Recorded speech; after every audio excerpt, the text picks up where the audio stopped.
Always start with a jog or a run. 3 to 5 minutes to keep your total body warm, and then the next time we do is we do the mobility drills.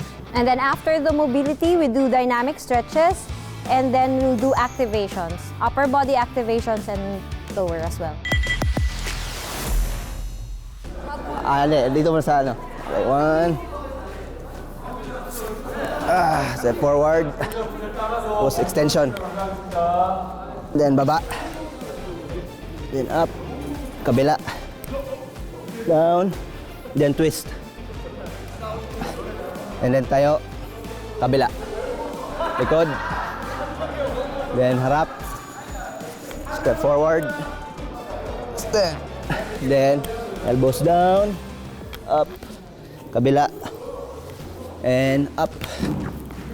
Okay lang, ulit. Isa pa. So we're like moving forward. Okay, ready? 1, 2, 3, and go. 1, 2, 3, 4, and 5, and step back ulit. We have bent over. Scoop. Yan muna. 1, 2, 3, 6, 9, 4, 5, 6. Baby's cradle to lunge. Okay, baby's cradle. Head lunge. Up. Then, kabila. Then tayo. Kabila.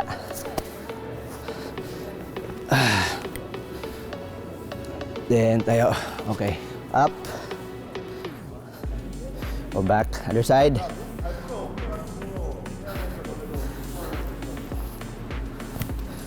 So like doing a hurdle. Last one. This will help you guys. This should mobilize your hips. So heel walk, we're gonna move forward. Toes up, and then you walk slowly. So the distance for the warm-up probably or approximate 10 meters. And we're gonna walk back. This is for the calf. Okay, then toe. And now, the toe walk.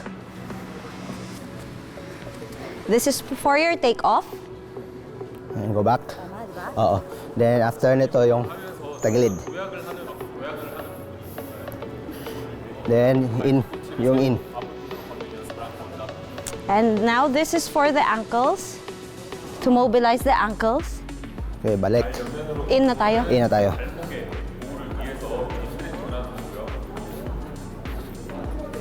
So next one, it's gonna be the squat to stand. You raise your hand up. You do the squat. Down. Out. Up. Tayo. Okay, one more. Up. Squat. This should stretch your hamstring and then your back as well. So that was all for the dynamic stretching. So if you have like an extra one that you can add, it's up to you, as long as it goes directly to the obstacle. So the next one we need to do before we hang on the obstacle, we have a pre-hanging routine. The first one is shoulder shrugs like this, about 10 repetitions. 1, 2, 3, 4, 5, 6, 7, 8, 9, and 10, and rotations. 5 forward and 5 backwards.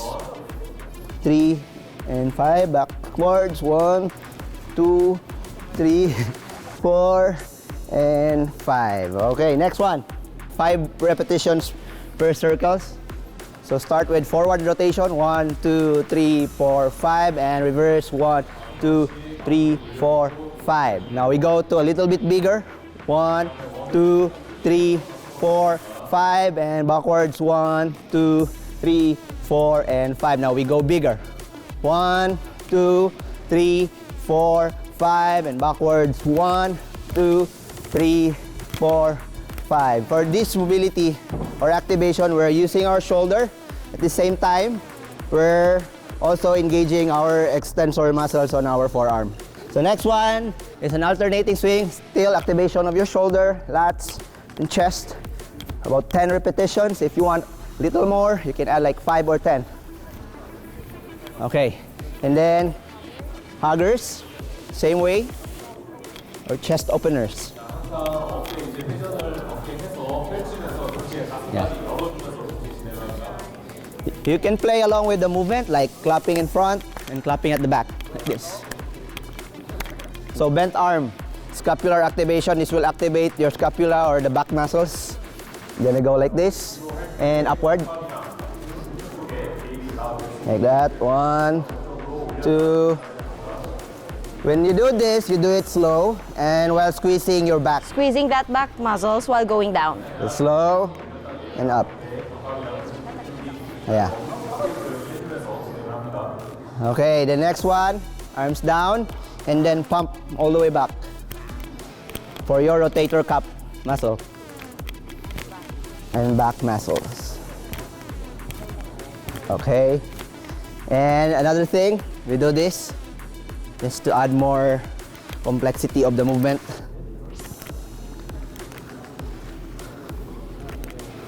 All right. Next one is the IYT stretch. IYT is like I, Y, and T. It's good to point our thumbs upward just to activate our forearm. 1, 2, 3. 1, 2, 2. 1, 2, 3. 1, 2, 4. 1, 2, and 5. So a little bit of 5 or 10 sets, that will be good. So now we're ready to perform our hanging activation, and your shoulder is about time to do it.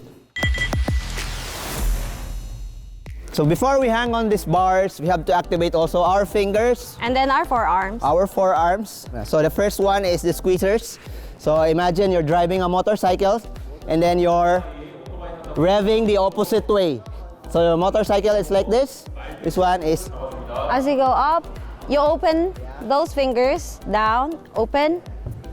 So squeeze, squeeze. Okay. Next one, finger flicks. So finger flicks, just like pouring seasoning on food, just to keep it ready. Okay, last one. Wrist rotation, like this. So very basic, but a lot help for doing obstacle. There's a lot of variation with this. Outside, upward, inward. Most especially when you're doing the opposing grips. Now we're gonna do our hanging routine. If you have like an elastic band or a rubber band with you when you're doing a activation, that would help a lot during your activation. And I believe... Resistance bands. Okay, and another thing, if you have a foam roller, you can use it to activate all the bigger muscles in your body. Okay, now we have the hanging activation. Actually, this is the very essential part of the obstacle. You have to do it regularly. And if you want to become stronger on obstacles, you can just add a little bit more on the sets and it will be part of your strength and conditioning. So for activators, just 1 set or 2 sets is okay. Okay, so the first one is dead hang, okay? And scapular pull-ups and high hanging knee raises. So 3 movements in 1 big motion. So the first one is 20 seconds dead hang. Okay, sige, ready? 1, 2, 3, and... 1, 2, 3, 4, 5, 6, 7, 8, 9, 10, 11, 12, 13, 14, 15, 16, 17, 18, 19, 20. Scapular pull-ups, 5, 1, 2, 3, 4, and 5. Hanging knee raises, 1, 2, 3, 4, and 5. Okay. So for activation, we usually do 2 to 3 sets only. So right now we're not gonna do that because we still have a lot. Okay, the next one is switching grip on hang. Okay, so Coach Mick will demonstrate first. Yeah, this is internal and external rotation for your shoulder. This will help you a lot when you do 5 to 10 repetition per side. Okay, next one is the Frenchies pull-up or the ILV pull-ups, like what we did yesterday. Okay, so 3 seconds would be enough for you to hold on top, 3 seconds on the L position, and 3 seconds on the Y position or the V position. So, like this, pull, 1, 2, 3, 1, 2, 3, 1, 2, 3, and down. If you wanna do more, you can like go for another set without dropping on the ground. Next one is a front lever. Okay, so you can do like 10 of this and do it with a very slow motion. Okay, go. 1, 2, 5 reps would be enough.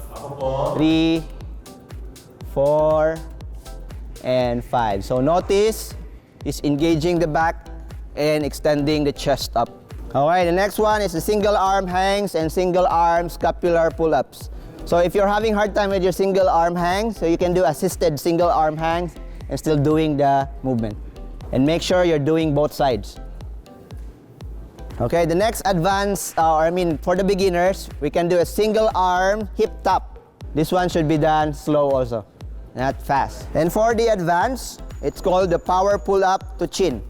Okay, this will build up power or the explosive movements when you do a dino or a flying movement to the next ring. If you're still afraid of switching hands in mid-air, you can just do it like one explosive pull-up and one explosive chin-up, like what I did. That, and then switch. Or you can just do switch grips. Like that. Alright. So, these are like the very basic movements. So what you can do in your training, you can familiarize and you like combine movements to make it more applicable to your situation. And during our training, we don't usually all of that. It's because it's gonna be tiring to do everything. So we're gonna just pick a little bit of those movements, which is really essential for the actual obstacle that we are training. Okay, so the best thing to do it, the rest would be like 90 seconds to maximum before proceeding with the next one. Or you can do at least 2 minutes. 2 minutes, rest, and then do another set, and then 2 minutes rest. The important thing there is you have a good rest before attempting the next movement. So don't do like when you fail, shake and go up. No, you have to rest, okay? Okay, so for the activation, warm-up, and dynamic stretching, that would be all.